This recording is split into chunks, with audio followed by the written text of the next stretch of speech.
पहले हमने अल्कोहल से पढ़ा, उसके बाद हमने हाइड्रोकार्बन में अल्केन, एल्कीन और एल्काइन से देखा। उसके अंदर हमने बहुत सारी चीज़ें सीखी, Markovnikov rule, anti Markovnikov rule और क्या मैकेनिज्म रहा होगा।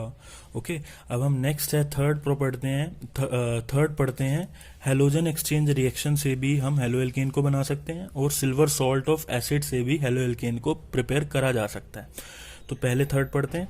देखिए, जैसे ये मेरे पास कोई एल्काइल हैलाइड है, मैंने क्या लिया, सोडियम आयोडाइड Na, किसकी प्रेजेंस में, एसीटोन और रिफ्लक्स, एसीटोन लेते हैं और रिफ्लक्सिंग करते हैं। तो देखिए क्या होता है, ये जो I नेगेटिव है ये ज़्यादा न्यूक्लियोफिलिक है, ये क्या करेगा, कम न्यूक्लियोफाइल। ये जो X नेगेटिव है इसको निकाल देगा। अब ये X नेगेटिव क्या हो सकता है, ये X क्या हो सकता है, Cl हो सकता है यहाँ पे, या Br हो सकता है। और ये जो I होता है ये स्ट्रांग होता है, तो ये क्या कर देता है, इसको रिप्लेस कर देता है। तो ये क्या बन गया, Ri प्लस NaX। इस रिएक्शन को क्या बोलते हैं, फिंकल्स्टीन रिएक्शन। जैसे देखिए, R की जगह मैंने क्या ले लिया, CH3CH2 इथाइल, और X की जगह Br।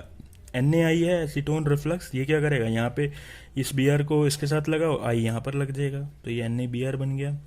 और ये जो होता है, जो ये NaBr या NaCl निकल रहा है, ये एसीटोन में घुलते नहीं है, इनका प्रेसिपिटेशन हो जाता है, ये नीचे सेटल डाउन हो जाते हैं।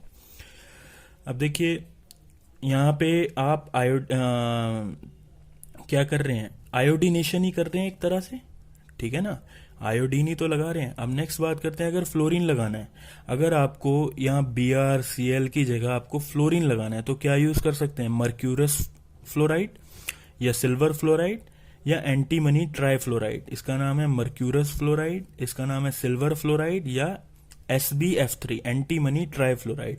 आप ये यूज करेंगे, क्या होगा, यहाँ से Cl हटेगा, F लग जाएगा, ठीक है। इस रिएक्शन को स्वार्ट्स रिएक्शन बोलते हैं। तो कई बार नेम रिएक्शन से पूछ लेते हैं कि write a short note on Finkelstein reaction या एक्सप्लेन स्वार्ट्स रिएक्शन, तो आपको ये ध्यान में रखना है। यहाँ पे क्या करा है, ऑलरेडी एक हेलो एल्केन था, ठीक है, लेकिन मुझे आइडो एल्केन बनाना है, तो मैंने क्या लिया, NaI ले लिया, क्योंकि NaI का जो I नेगेटिव पार्ट है वो ज्यादा न्यूक्लियोफिलिक है, वो इसको क्या कर सकता है, इस वाले X को, ये X Br या Cl हो सकता है, इसको इजिली रिप्लेस कर सकता है। तो इस तरह से हमारा आइडो एल्केन बन जाएगा।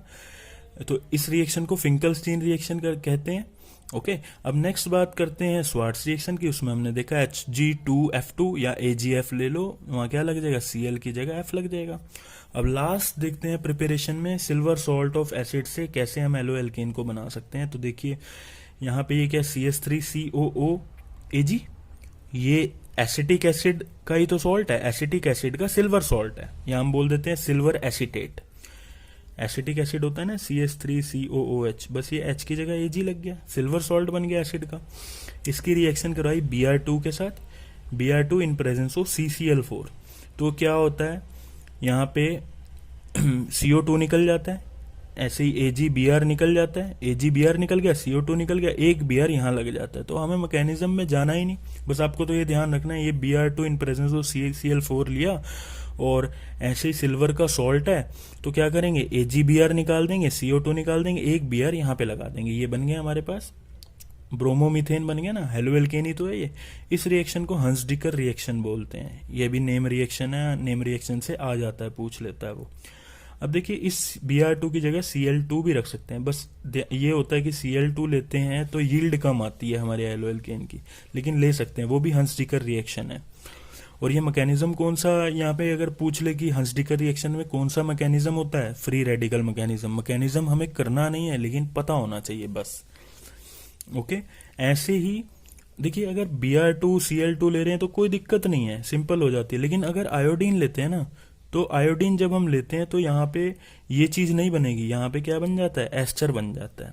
तो ये भी आपको ध्यान रखना है कि अगर आयोडीन है तो एस्टर बन जाता है, CH3COO इसी का ही एस्टर, और साथ में क्या निकल जाएगा, CO2 और AgI। तो ये बैलेंस रिएक्शन है, इसका नाम होता है बर्बन सिमोनिनी रिएक्शन। तो आपको ये ध्यान रखना है। आज के लिए इतना ही, अब नेक्स्ट हम आगे पढ़ेंगे।